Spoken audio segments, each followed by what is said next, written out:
দুনিয়ার পজিশন কতক্ষণ? আমি দুনিয়াতে আসি যতক্ষণ ততক্ষণ আমার পজিশন, নাইলে এই গজল কেন হইতো? বাড়িওয়ালা যতদিন বাড়িতে আসে ততদিন পজিশন আছে বাড়িওয়ালা, কিন্তু বাড়িতে নাই। বাড়িওয়ালা নাই রে, বাড়ি নাই রে, দুনিয়াতে পজিশন শেষ, ঠিক না? ফ্যাক্টরি যতক্ষণ চলমান ততক্ষণ মালিকের পজিশন, ফ্যাক্টরি বন্ধ পজিশন শেষ, ঠিক না? আরেকটা বলবো না, আবার রাগ হয়ে যাবে। আগে মিডিয়ায় দেখতাম তেল মারতে মারতে মারতে মারতে তেলের দাম বাড়ায় দিছে, ঠিক না? আবার মিডিয়ালারাই লিখতে শুরু করছে তেল ছাড়া কেমনে পাকানো যায়। ওদেরকেই দেখতেছি বর্তমানে উল্টা গঙ্গা বাহাইতে বাহাইতে, উল্টা গঙ্গা চালাইতে চালাইতে স্বৈরাচার বলতে বলতে গলা শুকায় ফেলছে। তো দুনিয়ায় আমাদের পজিশন আমাদের সবার জানা আছে, আমি কোন পজিশনে আছি, ঠিক না? কি বলেন? এটা কতক্ষণ? আমি জীবিত আছি যতক্ষণ, বা পজিশনটা আমার কাছে আছে যতক্ষণ। পজিশন নাই, কোনো দাম নেই।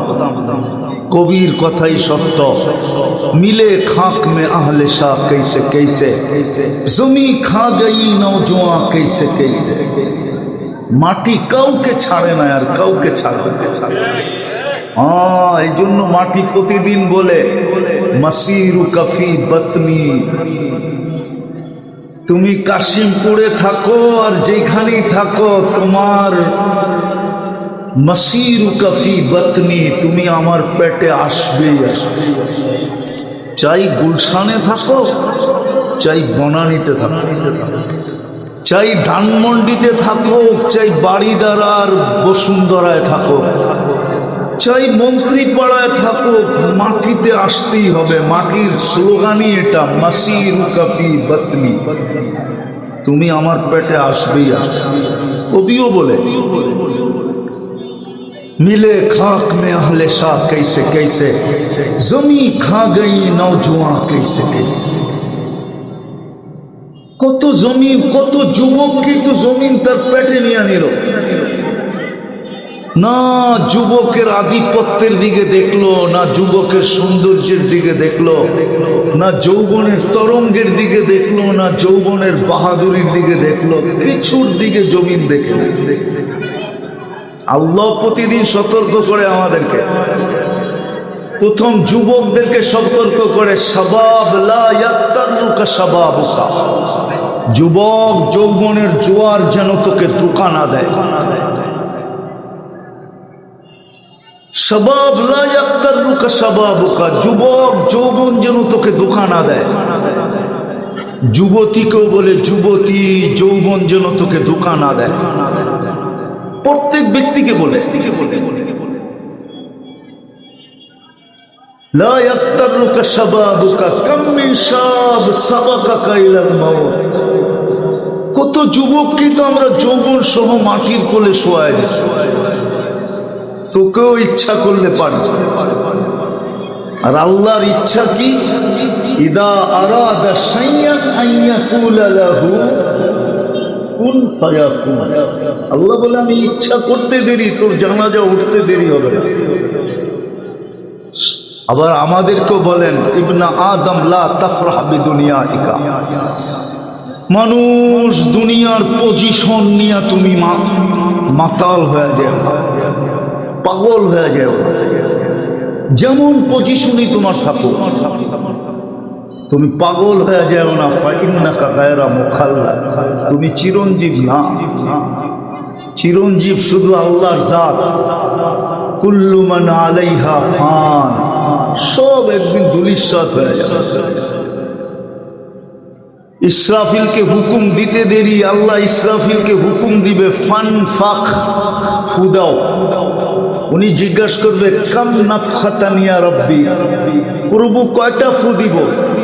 খুব মনোযোগ। কিন্তু আল্লাহ বলবেন নাফখাতান ওয়াহিদা, একটা ফু দিবে।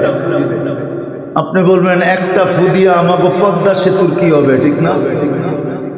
যমুনার কি হবে, ঠিক না?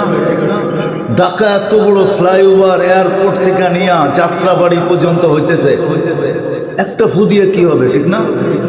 কি হ্যাঁ, বুরুজ খলিফা বাদিয়ে দিলাম, ঠিক না? এক ফু দিয়ে কি হবে, ঠিক না? আল্লাহ রসুল বলছে ফাইদা সামাওয়াতু ওয়াল আরদু ওয়া মা ফিহিন্না তাকুনু হাবাআম মানসুরা, আকাশ জমিনের ভিতরে যা কিছু আছে সব এক ফুতে তুলা হয়ে ধুলিস্যাৎ হয়ে যাবে, উড়ে যাবে, নিঃশেষ হয়ে যাবে, নিঃশেষ। এই জন্য আল্লাহ বলে মাতাল হও না, তুমি চিরঞ্জীব না। কবিও বলে কাউকে ছাড়ে নাই জমিন, তোমাকেও ছাড়বে না। এই জন্য জমিন প্রতিদিন বলে মাসিরুকা ফি বাতনি, অতি সত্বর তুমি আমার পেটে আসবে। বিদায় আমি যেটা বুঝাইতে চাইতেছি, দুনিয়ার পজিশন আমার জানা আছে, কিন্তু একটা পজিশন আমাদের কারো জানা নাই, সেটা হলো আল্লাহর কাছে আমার পজিশন কত। দুনিয়ার পজিশন আমার জানা আছে, শ্রমিক জানে আমি শ্রম দেই, মালিক জানে আমি ফ্যাক্টরি চালাই, বাড়িওয়ালা জানে আমি বাড়ির মালিক, ভাড়াটিয়া জানে আমি একজন ভাড়াটিয়া। সবার পজিশন দুনিয়ারটা জানা আছে, কিন্তু একটা পজিশন জানা নেই। দুনিয়ায় যতই দামি হোক তাতে কিছু আসে যায় না, এটাই দুনিয়া মানুষকে প্রমাণ দেয়। দুনিয়ায় যতই দামি হোক, কোরআন এটাই প্রমাণ দেয়। শুধু দুনিয়া দেয় না, কোরআনও আমাদেরকে প্রমাণ দেয়। দুনিয়ায় বড় বড় দামি দামি লোক ছিল, পজিশনওয়ালা ছিল, যে নিজের পজিশনে নিজে মাতাল হয়ে বইলা ফেলছে আনা রব্বুকুমুল আলা, আমি শুধু তোমাদের খোদা না, তোমাদের খোদারও বাবা। কি পজিশনে পাগল হয়েই তো বলছে, ঠিক না? কি ফেরাউনি কি এমনি এমনি বলছে নাকি? ওর পজিশনে পাগল হয়ে বইলা ফেলছে, কি বলছে? আনা রব্বুকুমুল আলা, আমি শুধু খোদা না, আমি তোমাদের খোদারও বাবা। এত আসতে খোদারও বাবা বলে, কিন্তু এখন খোদার বাবা কোন জায়গায়? মিশরের পিরামিডে এখনো খোদার বাবা রাখা আছে, ঠিক না? হ্যাঁ, আল্লাহ বলছে কিয়ামত পর্যন্ত তোকে রেখা দিব আর মানুষকে দেখামো। আল্লাহ আমাদেরকে বলতেছে, জমিন প্রত্যেককে বলতেছে মাসিরুকা ফি বাতনি। বিদায় আমার কথা শুরু, দুনিয়ার পজিশন তো আমার জানা আছে, কিন্তু কালকে যে আমি চলে যাব ওইখানের পজিশন তো আমার জানা নাই। ওইখানে আমার পজিশন কত? এইখানের পজিশনে কিছু আছে যায় না। এইখানের পজিশন যদি আসতো আর যাইতো কিছু, তাইলে বেলাল এত উপরে উঠার সুযোগ কোনোদিন হতো না। রাদিয়াল্লাহু তাআলা আনহু, আমি বাড়ি দেখা বলতেছি, আমি 6 বার ওনার বাড়ি দেখছি। কয়বার? ওনার বাড়িটা আমার চোখের ভিতরে 6 বার সেভ হয়েছে, 6 বার, একবার না 6 বার। তাহলে উনি এত বড় পজিশন হইতে পারতো না? কত বড় পজিশন, যার বাড়ি দেখলে চোখ কাঁদতে বাধ্য হয়। ইচ্ছা করে কেউ কাঁদে না, ইচ্ছা ছাড়া চোখ দিয়ে পানি আসে। শুধু আমি আমার চক্ষুকে জিজ্ঞাসা করি নাই, আমার সাথে যারা ছিল সবার চক্ষুকে, সবাইকে জিজ্ঞাসা করছি চোখ কাঁদে কেন? বলবে আমরাও জানি না চোখ কাঁদে কেন, চোখ তো নিজে নিজে কাঁদতেছে। ইচ্ছা ছাড়া কান্না আসে। শুধু বেলাল না, তার পাশেই আছে রাবেয়া বস্তি। রাবেয়ার বাড়িও ওনার বাড়ির কাছেই, ওইখানে গেলেও চোখ দিয়া পানি বাহির হয়। একজন পুরুষ, একজন মহিলা, দুজনেই কৃত দাস আর দাসী। দুজনের বাড়ি ইথিওপিয়া, দুইজনই রঙে কালো। হায় হায়, আজকের গুলাও যদি পালিশ করার পরেও পছন্দ না হয়, পালিশ বোঝেন? দুর্মিয়া বোঝেন না, পালিশ কি? আজকের গুলাও যদি পালিশ করার পরও পছন্দ না হয়, যুবকরা ভালো বুঝবো, কোডওয়ার্ড আপনারা বুঝবেন না, বয়স্করা। আর আমি আপনাদের বেশি বুঝাইতেও চাইতেছি না, আমি অগরে বুঝাইতে চাইতেছি। কেননা ওরা তো মিডিয়া দেখা সারাদিন কতবার যে চুমা দেয় আল্লাহ জানে, ধরতেও পারে না, ছুঁইতেও পারে না, শুধু দেখতে পারে, ধরতেও পারে না। খালি করে কি জানেন, মোবাইলে টাচ করে চুমা দেয়।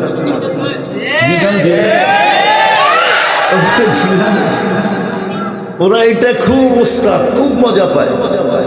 হায় হায়, নিজের নাম দাম না বুঝলে এরকমই হয়, ওটাই বুঝাইতে চেতেছি আমি। এখন তো পালিশ করলেও পছন্দ হয় না। 1400 বৎসর আগে, 1000 বৎসর আগের রাবেয়া কেমন ছিল, যখন কোনো পালিশ দুনিয়াতে আসে না। 1400 বৎসর আগের বেলাল কেমন ছিল, কিন্তু জমিনে হাঁটলে জান্নাতে পদধ্বনি হতো। হায় হায়, আল্লাহ রসুল আইসা বলছে, ওরা আমাদেরকে জিজ্ঞাসা করে, আইসা জিজ্ঞাসা করছে, মা বালু কাইয়া বিলাল সামিতু খসখতা কদম। বেলাল, কি হলো তোমার পায়ের আওয়াজ শুনে আসলাম। কোথায়? জান্নাতে। তাও আমার পিছে না, আমার আগে আগে। তাও আমি জানতাম না যে তোমার পায়ের আওয়াজ। আমি জিজ্ঞেস করছি, মান আমামি ইয়াসমা খসখস কদম, আমার সামনে কে চলে? দেখা তো যায় না, পায়ের আওয়াজ শোনা যায়। তো জিবরিল আলাইহিস সালাম মুস্কি হাসি দিয়া বলছে, আবদুকা বেলাল, আপনার গোলাম বেলাল।